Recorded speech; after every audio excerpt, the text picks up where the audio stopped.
Bonjour à tous, bonjour à toutes, c'est Raph.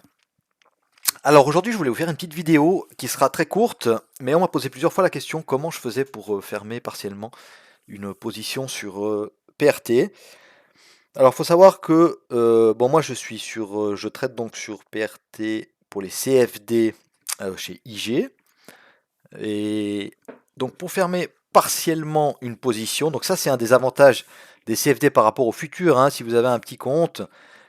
C'est quand même bien plus pratique les CFD dans le sens où on peut, par exemple, même si on trade à 1 euro du point, on peut sortir, on peut faire des prises de bénéfices partielles, voire des prises de pertes partielles, hein, c'est faisable aussi, mais on peut donc, toujours est-il qu'on peut sortir une partie de notre contrat, on peut le fractionner comme on veut, d'accord. Par contre sur futur, on vend un contrat ou on achète un contrat, on revend un contrat et on rachète un contrat. Donc on doit acheter 2, 3 ou 4 contrats pour pouvoir faire des clôtures partielles sur futur, ce qui n'est pas le cas sur CFD. C'est pour ça que c'est plus adapté aux petits portefeuilles, malgré les désavantages qu'a les CFD, mais ça on en parlera peut-être un autre jour.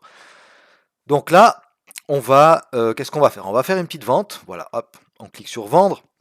Donc là, on voit qu'on a vendu au marché, donc hein, au prix du marché, à 14 758, on a vendu un contrat.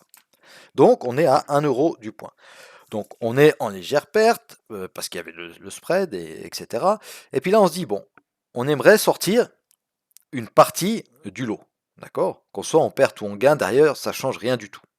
Simplement, comme on vend, on va sortir au marché, donc on va acheter au marché, parce que vous savez que pour sortir d'un ordre vendeur, on doit faire un ordre d'achat.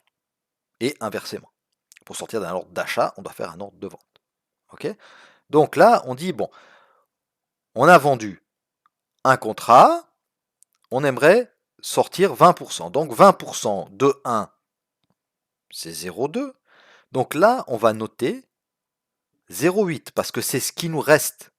D'accord? Ça, c'est important. Ici, on note ce qu'on veut conserver dans le trade. Et ici, en dessous, ça nous est confirmé acheter 0,2. Donc on va bien sortir 0,2. Donc on clique sur OK. Donc on a fait un petit gain, d'accord, de 20 centimes, donc 0,2 contrat par point au moment où on a vendu. Ok, je vous remontre une petite fois. Disons qu'on veut maintenant, on se dit, bon, on va laisser 0,5, donc on va laisser 50 centimes par point parce qu'on voit que ça part dans le mauvais sens, mais d'après notre analyse, donc on n'a pas de mode espoir, hein, on se rappelle, jamais le mode espoir, mais d'après notre analyse, on va quand même baisser. Cependant, on ne veut pas prendre de risques parce qu'on a déjà fait une belle journée, etc. Donc on dit, bon, allez, je sors 0,3 puisqu'il nous reste 0,8, d'accord, et je garde 50 centimes du point. Alors pour sortir 0,3, on note quoi? 0,8 moins 0,3, 0,5. Ça nous confirme bien en dessous. Acheter 0,3, c'est juste, c'est ce qu'on veut faire. On clique là et c'est fait. Il nous reste bien ici, on voit que c'est noté, il nous reste bien 0,5 moins 0,5, donc ça veut dire que on fait un gain de 50 centimes par point du moment que le cours baisse. Voilà, après, pour le reste, je pense que vous connaissez, hein, on ajoute un stop, hop, au-dessus de la mèche, on ajoute un TP sur le pivot hebdo par exemple, et puis voilà, donc on voit bien que comme on est en vente, hein, que ce soit le stop ou le TP, ce sont des achats.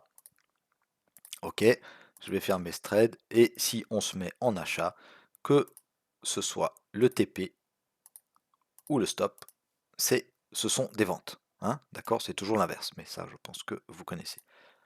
Voilà, j'espère que cette petite vidéo très rapide vous a été utile, et je vous souhaite à tous et à toutes une belle semaine. Soyez prudents sur les marchés financiers, et puis on se retrouve tout bientôt pour une prochaine vidéo. Salut à tous, bye bye, belle journée.